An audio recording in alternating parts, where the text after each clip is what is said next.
You didn't choose your retirement date. Statistics already did, and most people find that out the hard way.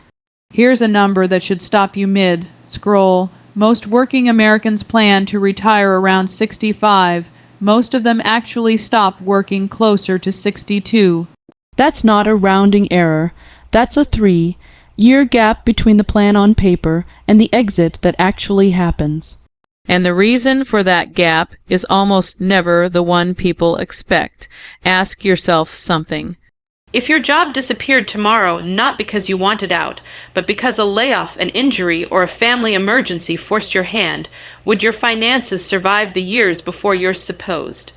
To retire, I spent weeks digging through retirement research, surveys from major benefit institutes, government trustee reports, and analysis from the big investment firms. What I found wasn't one problem. It was 3 separate financial pressure points, all lining up to hit the same generation at the same time. Most retirement advice sounds like this: contribute to your account, wait for the right age, follow a safe withdrawal percentage. That advice assumes you get to pick the day you stop working.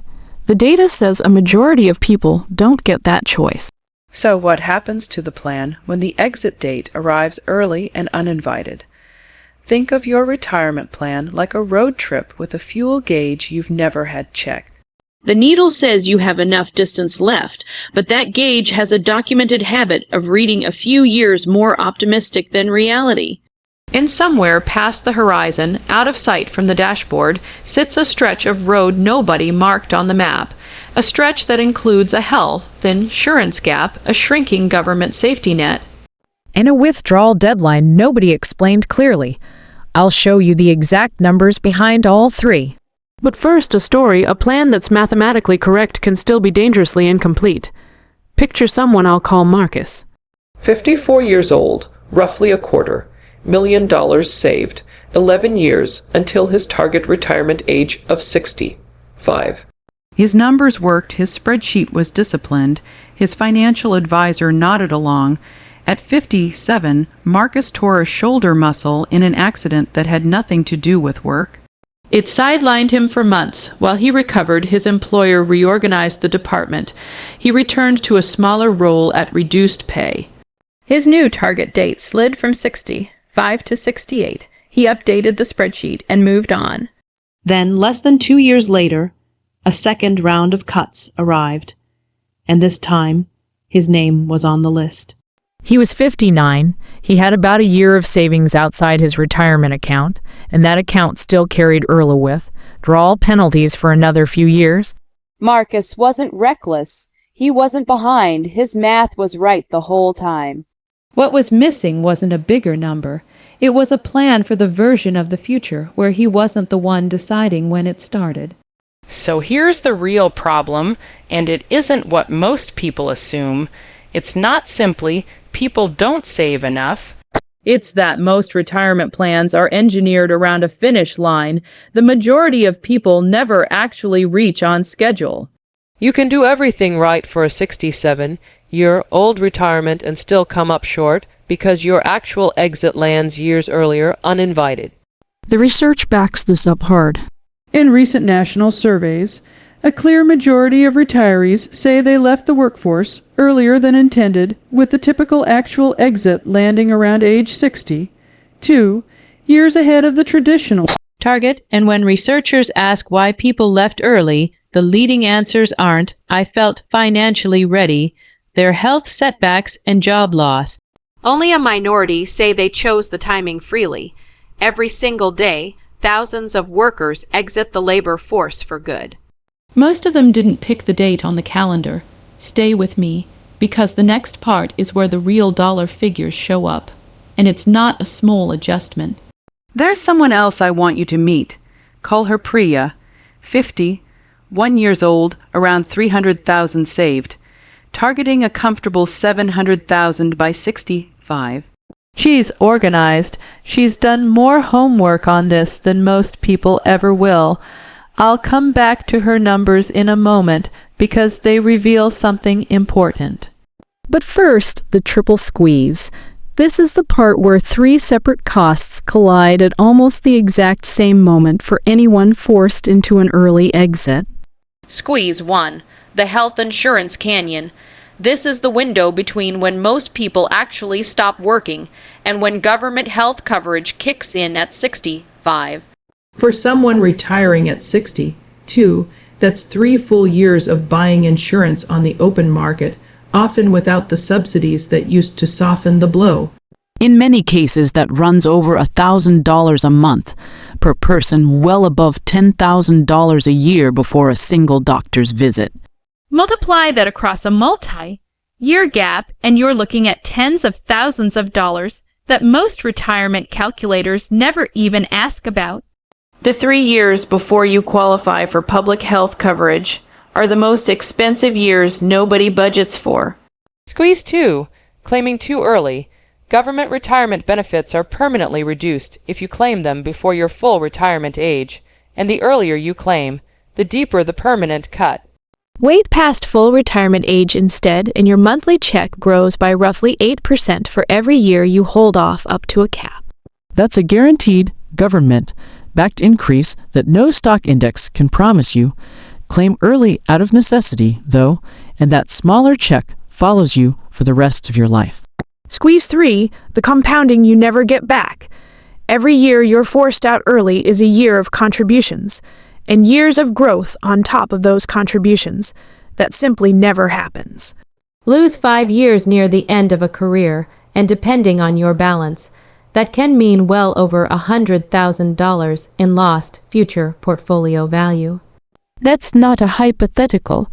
That's math running in reverse. Add the health insurance canyon, the early claiming penalty, and the lost compounding together, and you get why a majority of new retirees say they were caught off guard by what retirement actually costs. By the way, if this kind of breakdown is useful to you, hit like on this video and subscribe to Winds of Thought, because the algorithm mostly shows this channel to people who already interact with it. Now let's talk about the withdrawal rule almost everyone's heard of. Pull around 4% of your portfolio each year, adjust for inflation, and historically your money lasts about 30 years.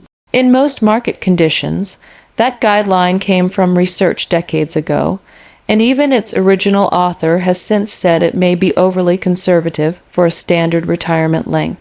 But here's the twist. That same rule gets riskier, not safer, the earlier you retire, because an early retirement isn't a 30-year runway. It's often closer to 40 or 50 years. Stretch the same math over that much longer horizon, and researchers now suggest pulling closer to 3 or 3.5% instead of 4.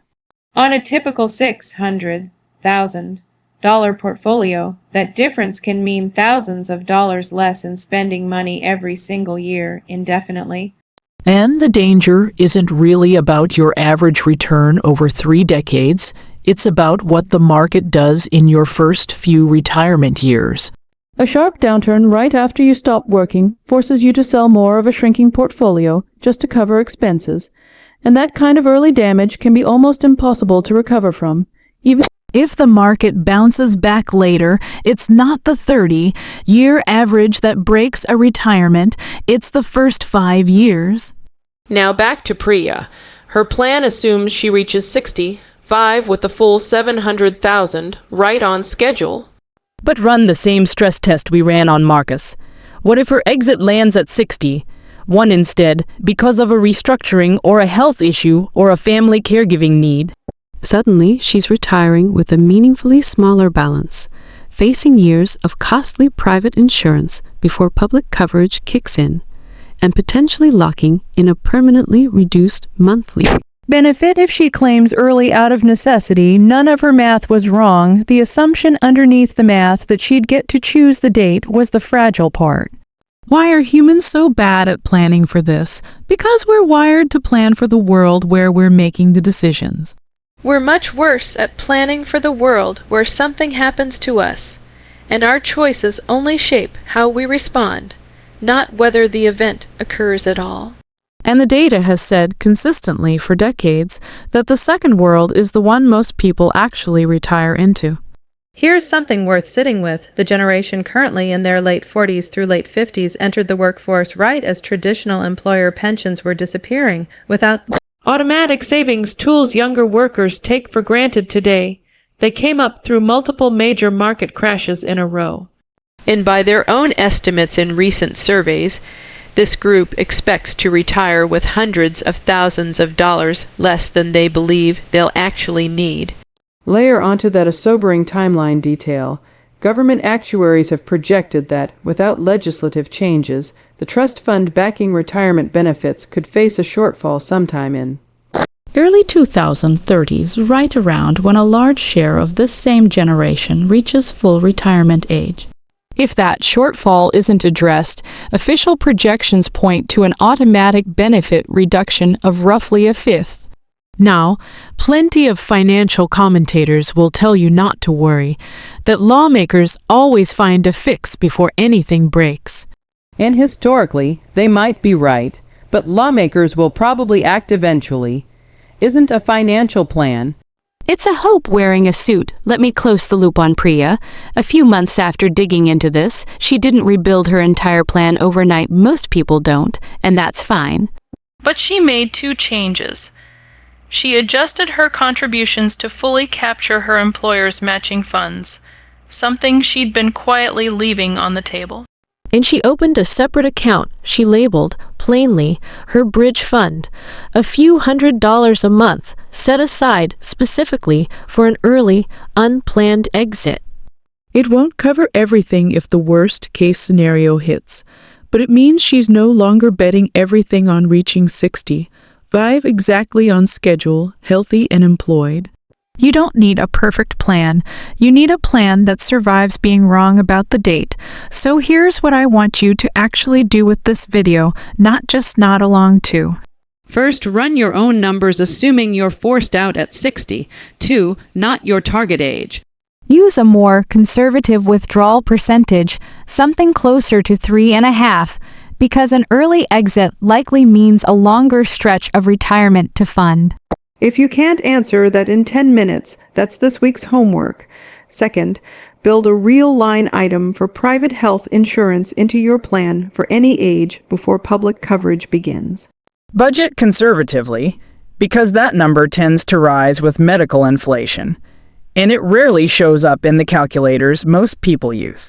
Third, treat the decision of when to claim your government retirement benefit as a financial decision with a guaranteed return attached, not a whenever I feel like it choice.